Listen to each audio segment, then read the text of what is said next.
there was an altercation in the Parliament yesterday where Priti Patel, I was going to say manfully defended her position there, but maybe I shouldn't use that term.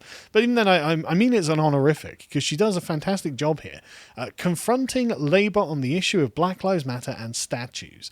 Now, these are the sort of thick cultural issues that have many dimensions to them, and very few Conservatives seem to have been able to really properly stand up and articulate themselves well on the subject. And this was a really great example of how to handle these things by Priti Patel. And I want to go through a bunch of clips of this, because the attitude and the approach from either side is very, very different. So it begins with a Labour MP called Nadia Whittome, who I hadn't previously heard of before, and I'm not very impressed with after seeing the way that she conducts herself. Let's play the first clip. Thank you, Madam Deputy Speaker. We'll try again. Will the Home Secretary agree with me that the government should remove statues of British figures involved in the slave trade? Further, will she agree with me that the lives of black people who have died following contact with police, like Sarah Reid and Rashant Charles, are worth more than any statue? What a question. Is a life worth more than any statue? Well, I mean, technically, sure. Like, of course we would never... If it came to a question of prioritising, right, do we save this statue or do we let someone die, then the statue goes, right? That's obvious. But that's not what the question is. It's not a dichotomy between black lives and statues. And this kind of Labour midwit, and you can tell she's a midwit, not only from the ridiculous framing she's presented, but I think there's something to the accent and the mannerisms. There's a kind of insecurity about what she's saying, and a lack of moral force that comes with this insecurity that reveals her position as a midwit. It comes across more like a childish temper tantrum. Like, what do you have against these statues? Well, we know you are annoyed that they're involved in things in history you didn't approve of. To be honest with you, that probably goes for the same for me. But that doesn't also mean they didn't also do things that were good and useful and noble. But anyway, Priti Patel just comes back hard against this, in fact. Let's watch Priti's response. Madam Deputy Speaker, the Honourable Lady will be well aware, and perhaps she would like to lobby local authorities across the country to bring about the changes to statues. And I noticed the Honourable Lady celebrated the violence and criminal scenes that we saw across the weekend. I thought the politics of protest and placards have left the Labour Party with the departure of the Right Honourable Member for Islington North. Boom. The face on that late, I was going to say girl, because she does seem childish, but this very, very upset that Priti Patel is just like, look, you can lobby the local councils to remove statues all day long, not my problem, but this kind of radical commie politics surely should be leaving the Labour Party with the departure of Comrade Corbyn, right? And as you can see, that was not well received. But the discussion didn't end there, because then a Conservative backbencher stood up and made a point about All Lives Matter. Let's go on to that. Thank you, Madam Deputy Speaker. In regard to public order, can I ask my right honourable friend to continue the policies of stop and search and get knives off the street, which not just Black Lives Matter but all lives matter? My honourable friend is absolutely right. Madam Deputy Speaker, one of the most extraordinary... Order! That was great. I love the scathing look from Priti Patel there, because, I mean, at the end of the day, I don't know who was interrupting, but whoever and I assume it was probably Nadia Whittome herself. Whoever was interrupting, that's a massive violation of parliamentary procedure. I mean, you're not addressing one another, you're addressing the Speaker of the House. So you be quiet and wait your turn, because that's how things should be done.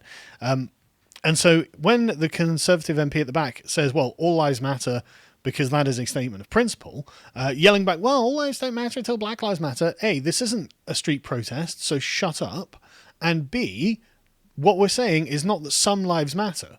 All lives matter. These are dichotomous moral worldviews. You can't try and claim Black Lives Matter as a component of All Lives Matter, because you literally set it apart from the concept of All Lives Matter. So trying to sneak it in there, no. And also, obviously, the Conservatives, at least, well, I say obviously, in theory, they're not a bunch of communists, but Black Lives Matter is a communist movement, so don't give us any of that nonsense either. But But yeah, Priti Patel's scathing response there. And again, like all of these issues being mushed up together, because I mean, Black Lives Matter seems to have been given new life from the death of George Floyd, which happened like 4,000 miles away in a different country, and there's still no evidence to suggest that it's racism that has caused this. Whereas things like stop and search and youth deaths in London, I think it was something like 9 out of 10 young people who are in custody for this from ethnic minority backgrounds in London. So, I mean, it is just one of those things where these two issues get lumped up together and mushed in together. But again, the Conservatives speaking from a procedural point of view, as in, look, we need to stop and search to get these knives off the street, to stop these kids from killing each other. That's true. And that's not something that Black Lives Matter surely would want to object to, unless they've got this big ideological framework of white supremacy and racism and all this other nonsense. But in the practical day-to-day reality of kids stabbing each other on the street, and this genuinely happens every day, what can Black Lives Matter do? If everything were given to Black Lives Matter in exactly the way they want, and the white imperialist capitalist patriarchy was dissolved around these communities so it didn't affect them in any way, shape or form, do we think that that would be an end to the violence? Because I personally don't think that would be the end to the violence. I think it's bad parenting and a bad ethic that's in these kids that needs to be addressed. And one of the things that has to be done is disarming them. So I do think the Conservatives are right here. But anyway, let's go on to the next one, because Priti Patel, of course, just beats back the arguments for stop and search quite effectively. One of the important facts about stop and search, which I've experienced myself when it comes to meeting the parents of young black men who have been murdered on the streets of London, is the significance of stop and search when it comes to taking weaponry off our streets. And I think it is important for all members of this House to recognise, and when I've seen those parents and when I've sat with them and heard of their stories, they themselves call for more stop and search to stop more young black lives being killed and to prevent more criminal and violent activities on the streets of our city. Probably true. I mean, whenever ethnic minority communities in the United States are polled about whether you want to defund the police, they overwhelmingly come back as no. We do not want to defund the police. It's a small fringe of radical activists who want that. In the same way that it's probably over here a small fringe of radical activists who want the police to not disarm gangs of young people with knives. I don't see where the disadvantage to the young people comes from by doing this. I guess they might feel profiled, but at the end of the day, they're only feeling profiled because of the crime statistics that we have. But this was enough for Nadia Whittome to snap. That was it. She's had enough. And as you can see here, she just marches unceremoniously out of the Parliament. Thank you, Madam Deputy Speaker. My inbox, like many's, is full of emails from constituents demanding we decry racism and police brutality, and I absolutely applaud that. One such constituent, Zora, second-generation British Indian, chartered accountant and mum of 3 children, asks me, according to inquest, the proportion of BAME deaths in custody where restraint is a feature is twice as many as other deaths in custody. To build trust with communities, what can the Secretary of State tell us government is doing to end this injustice? Right. That is an amazing little exchange that I really wanted to share with you, because it shows the Conservatives are capable of doing something useful. Nadia Whittome gets no satisfaction and storms out like a child. And I don't know who this the white lady who stood up to give the impassioned plea about the brutal multicultural police of diversity and tolerance and the way that they oppress black people, presumably in London and Manchester and Birmingham. And this is just not true. This is not a fact that black and minority ethnic people are twice as likely to die in police custody than white people in Britain. It's just not accurate. And thankfully, Priti Patel just steps up and has these facts to hand. And it's good that she's able to marshal them. Let's go for the last clip. Madam Deputy Speaker, I think it's important to understand the facts and figures around deaths in police custody. In 2018-19, there were 16 deaths in custody. of whom 15 individuals were from a white background and one was black. It is important that obviously the IOPC looks at all investigations in the right way and holds to account police forces when deaths in police custodies take place, and that is exactly what happens. Boom. That's it. Enough of your nonsense. Right. Out of 16 deaths last year, 1 was black. Don't give us this nonsense about black people being massively overrepresented in the numbers when it comes to police brutality in Britain.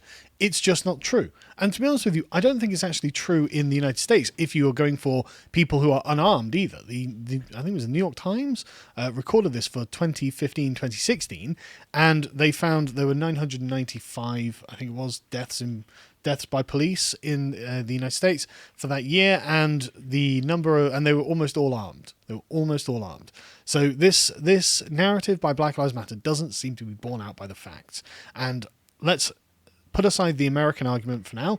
It certainly is not borne out by the facts in the United Kingdom, and it's good that the Conservative Party can stand up and actually rebuke the Labour Party for spreading lies, because that's what they're doing. My inbox is filled with people who are concerned about racism and police brutality. Well, where did they get the idea that this was a particularly racist country or that there was a lot of police brutality? Oh, they get it from Labour MPs and left-wing voting and supporting papers and activists who are just spreading lies. It's just not true, at least according to the numbers that we have, that are the official statistics that everyone's using. It's not true. But one thing that I find interesting about all of this is it's being done in service of a general moral attack against Britain. And it's done by communist agitators right at the very bottom of it. Of course, the midwit Labour MP has no idea what the origin of Black Lives Matter is. They have no idea. I mean, and if they do, they have no real grasp on what the problem of race activism like this is, or communist agitation. They'll undoubtedly be one of those sort of smooth-brained people who think that the Labour theory of value actually holds merit or something. But that's giving them a charitable interpretation of that they know anything about the history of Black Lives Matter, the people who have founded it, or the reasons for founding it. And so what I would be inclined to charitably ascribe to them is the position of useful idiot, the kind of person who Peter Hitchens used to be and now roundly and stridently condemns for not really caring about these issues, but really having a hatred of Britain. And a hatred of Britain for being, quote, right-wing, which means built out of tradition rather than revolutionary left-wing ideology. And so Black Lives Matter is being used, as almost all of the very left-wing Labour movement that was under Corbyn has been doing for years, just attacking Britain as an entity, as a concept, as a moral structure.